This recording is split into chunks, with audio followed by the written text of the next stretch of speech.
今日はビジネスについてお伺いするということで、はい、よろしくお願いします。はい、よろしくお願いします。ビジネスここはよくいらっしゃるんですか？はい、ここはですね。ここちょっとご紹介していただけます？はい、どういうこと？ここはですね、マディソンアベニューの72丁目というところなんですが、はい。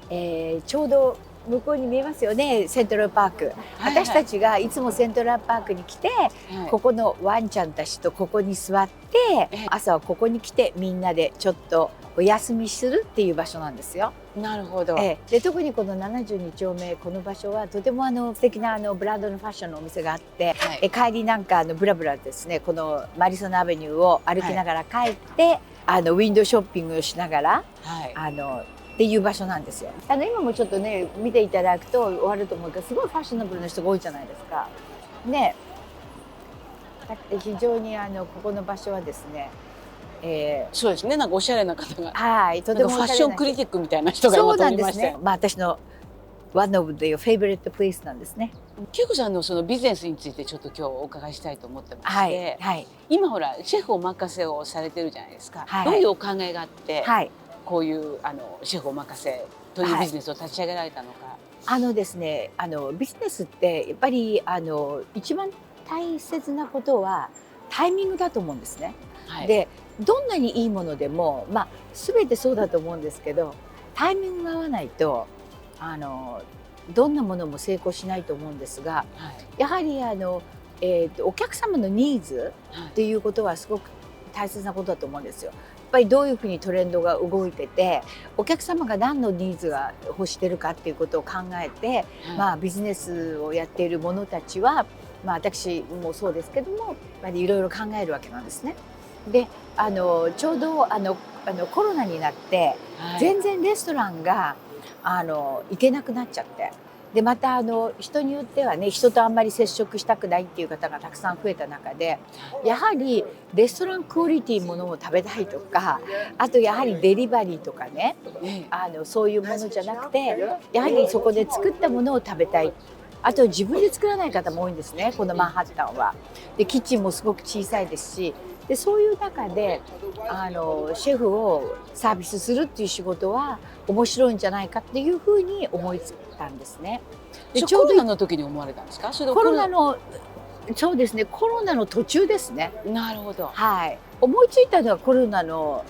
もう真っ最中だったんですけど、現実的にスタートしたのはちょうど1年半ぐらい前なんですね。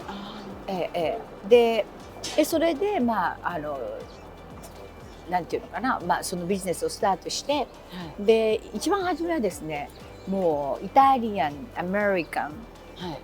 それこそフレンチ、インターナショナルとか、タイ、インディア、あと後者まで、いろんなシェフを、揃えたんですよ。でも結果的にですね、なんか一番うちに来たのはイタリアンとフレンチとジャパニーズだったんですね。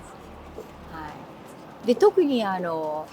メリカの方はジャパニーズは自分で作れないので、まあ、イタリアンとかフレンチっていうのは結構ね、まあ、クッキングスクールに行くと教えてくれたりするじゃないですか。でももうジャパニーズとか寿司はね、全然そういうことないので、とてもポピュラーになりました。だからもう逆に言えば今はほとんどジャパニーズと寿司がメインになってます。なるほどね。で初めね、いろいろ考えたんですよ、名前を。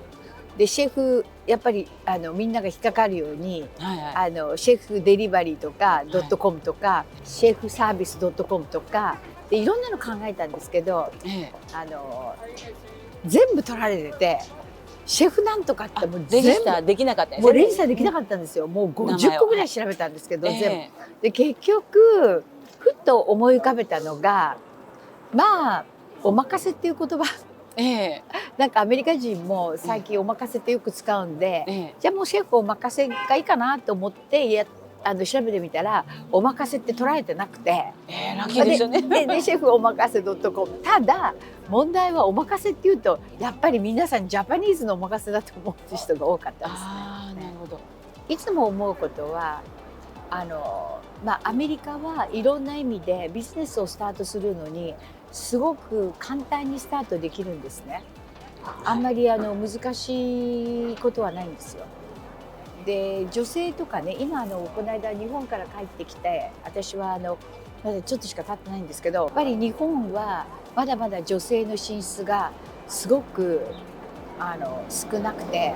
日本は女性が進出できないっていうんじゃなくて、したい人はたくさんいるんですけども、はい、結局それを補ってもらうシステムがね、あんまりないような気がするんですよ。非常にアメリカと違って少ないんですね。で、まあもちろんアメリカの場合も大変ですけれども、まあベビーシッターとかナニーとか、結構それでもいますし、またそういう会社でもですね、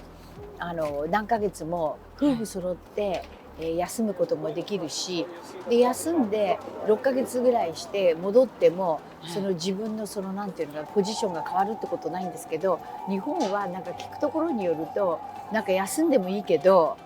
なんか休むとなんかみんなから白い目で何度もね、あるかもしれない会社ね、だから自分のように会社の方はどう思ってんだみたいな、そういうような感じなんで、まあ休みたくても休めないっていうね、そういう感じだと思うんですね。またファシリティもないし、結局そういう土壌が全くないってことを感じましたね。なるほどね。で、あともう一つ思ったのは、イギリスなんか大学まで、国が見るじゃないですか。でも日本って中学までですよね。で、少なくても高校まで見てあげるってすごい大切だと思うんですね。で、高校までやっぱり見てあげれば、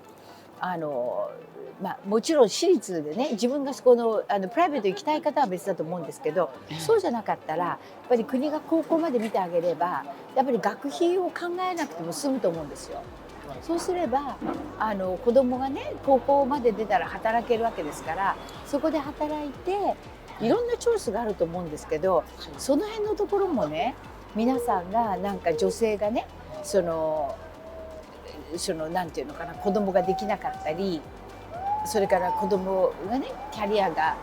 続けられないっていうような、その大きな点じゃないかなっていうふうにこの度思ったんですね。なるほどね。女性がどう仕事を続けていくかってことはやっぱり結構注意されてると思うんですよ。注目されてるというか。恵子さんは割と。私はですね、声を大にして言えることがあるんですけども、日本の女性はやっぱり世界の中でもとても優秀だと思ってます。まあ、自分のこと言ってるわけじゃなくて、一般的に日本の女性のね、アベレージはとても高いと思うので、本当にもっともっと社会に進出していただきたいし、でやっぱりとても残念なのは、本当に日本はですね、その女性が働けるような土壌ができてないっていうのがすごい残念ですね。シェフお任せは今まあやってらっしゃいますけど、その前はほら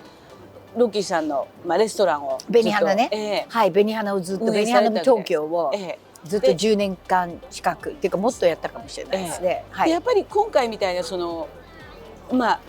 シェフをこうデリバリー、お届けするビジネスと、そのお店を構えるビジネスとの違いみたいなことって、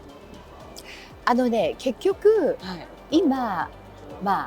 日本はちょっとわからないんですが、アメリカの場合はとにかくレントがべらぼうに高いんですね。インフレもありました。それプラスこのレーバーが非常に高いわけですよ。今最低が15ドルか20ドル15ドルぐらいですよ。日本円にして2000円以上ですよね。それで来る人いませんもん。もう最低20ドル以上っていうことは2500円以上払わなきゃ。それはですね、お皿洗ってる人も掃除してる人も全部なんで、それとあと保険、保険がまたこれが莫大に高いんですね。でそうすると結局一生懸命働いても、全然そのプラスにならないんですね。利益にならないってことですね。プレス利益が出ないんですよ。だからそういうことを考えると、やっぱりレストランの形態もすごく変わっていて、すっ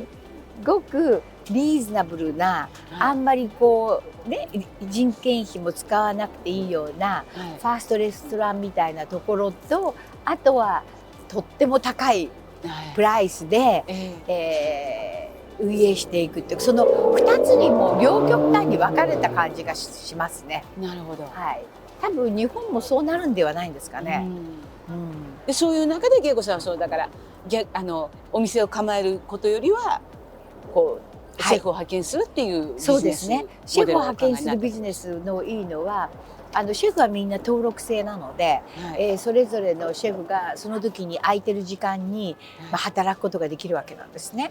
だからうちの場合ですと、1週間のうちにお休みがあるので、そのお休みの時を使って自分の仕事をうちに登録してやってらっしゃる方と、あとはもうね、シェフって本当に長い時間働かなくちゃいけないんですね。もう朝からもう10時間以上、それ当たり前で。そういうふうに考えると、ある程度の年になると立ってるのがきつくなるわけですよ。やっぱり体の負担が非常にね、きついので、それでやはりもうちょっと短時間で働ける仕事ということで、うちみたいな会社に所属してらっしゃる方も多いんですね。なるほど。今よくアメリカで言われてるライフワークバランスみたいなことですよね。そうですね。自分の人生と仕事のバランス。だいたい4時間ぐらいね、働けばいいみたいな感じだと、ちょうどそのシェフのプライベートシェフの時間とぴったりマッチするんですね。女性の人たちがいろいろビジネスを考える上でね、一番大切なことはやっぱり世の中がどういう変化があって、人が何を求めてるかっていうことをやっぱり肌で感じることだと思うんですね。で、どういういいビジネスも、どういういいアイデアも、タイミングがずれたら全部成功しないと思うんですよ。私はタイミングは、アイデアもとても大切ですけども、タイミングもそれと同じぐらい大切なことだと思ってるんです。そうですね。おっしゃる通りだと思います。一番最初は恵子さん毛皮でしたっけ？そうですね。それも時もやっぱりタイミングですね。で時30年以上前の時は非常にタックスが高くて、輸入のものがほとんど3倍4倍になっていった時だったんです。でこれをどうしたら安く手元に行けるかっていうことで並行輸入という形にしたわけですね。やはりその時も高いね、税率が高いものをどうしたらもっと簡単にお客様に提供できるかっていうアイデアからスタートしたのが、毛皮のビジネスだったんですけどね。それもいきなり思いつかれたんですか？いきなり思いついたんですよ。すごいですよね。だって今回そのシェフを任せるアイデアもご自分で考えられて、それで、でそれを一応最初からそういう流れで来られてるってことですよね。常にやっぱり今どういう世の中がトレンドだとか、人が何を求めてるのかとか、求めてるだけじゃなくてどういうものがいらなくなるかって、これも一つのビジネスだと思いますよね。何かができれば何かがなくなるわけですから、どういうビジネスが生まれてどういうビジネスがなくなるかで、こういうビジネスがなくなった場合はその次にどういうものが重宝されるかっていうか、そういうこともやっぱり常に表裏一体なんで、それは考えていかなきゃいけないんじゃないかなというふうに思いますね。で両方があって両方のビジネスチャンスがあるってことなんですね。だから株も上がれば儲かるし、下がれば儲かる場合もあるわけですから、そうですね。で売りと買いがあるわけで、でそれと同じでビジネスも新しいビジネスが生まれた代わりに今度なくなるビジネスもあるわけなんで、そのまたなくなったビジネスを補っていくのも新しいまたビジネスの考えだと思います。なるほど。本当に今日はたくさんビジネス特に女性の方が起業する時のやっぱりアイデアの見つけ方ですよね。そうですね。そうアイデアの見つけ方、いかに時代の流れタイミングを逃さないように。ありがとうございました。